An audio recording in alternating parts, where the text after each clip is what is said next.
Daniel Botkin is one of my favorite ecologists, and his 1990 book, Discordant Harmonies, won wide accolades for its argument that we need to rethink how we perceive nature and mankind's relation to nature.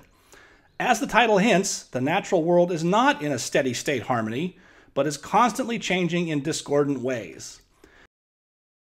Dan is out recently with a new edition of the book, entitled The Moon in the Nautilus Shell, Discordant Harmonies Reconsidered. I caught up with Dan a little while ago and asked him to bring me up to date. So I am talking with Daniel Botkin, the author of The Moon in the Nautilus Shell, which is an update of his landmark book, Discordant Harmonies, from the late 1980s. So first of all, Dan, congratulations on a new edition on one of my all-time favorite environmental books. Well, thank you very much. And I wonder if you could just sort of summarize for us sort of what's new or what you've learned or what's different 20 years later. Well, there's two major things. First of all, when I wrote Discordant Harmonies, putting forth for the first time by an ecologist the idea that nature's never static, it's always changing, I had hoped that 20 years later this would become widely adopted. And it hasn't been in terms of laws, policies, and even in terms of scientific hypotheses. And so I decided I really had to do an update, but I expanded it greatly. And one of the things I focused on was what was happening globally. Now, I helped NASA start the first use of remote sensing with satellites to look at Earth's ecology.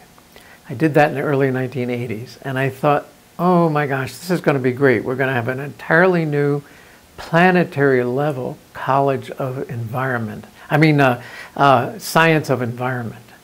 And it will be free of all those past prejudices, all the ideas that nature is constant and never changing. And I hoped that this was going to happen. And instead, what we got was Al Gore and Jim Hansen telling us that we are destabilizing the climate system and terrible things are going to happen. Now, everybody knows from Mark Twain on that the climate's always changing. And you can't destabilize a non-stable system. It's never been stable. So we're still stuck with those old-time myths and folkways about what nature used to be. And so I've taken on global warming and the management of endangered species, of biological diversity, of forestry and fisheries within this context. And also, the first version of this book, I thought it's an idea book.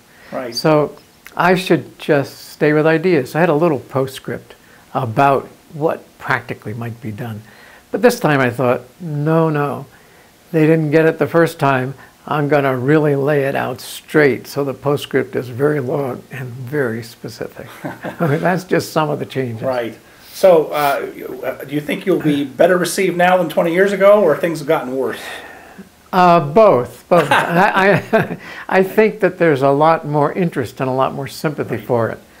But there's also this, still this deep-seated folklore in American culture that anything that happens to nature that changes it is our fault and is bad. Right. And so if the climate changes and it's our fault, it's bad. If the climate changes and we didn't do it, it's good. And that's not the way to look at it. Right. And so I'm getting both sides of it. But I think both sides will be more interested in reading it. Well, thanks, Dan, and congratulations. And thank you. Let's say hi to Fritz. Hi, Fritz.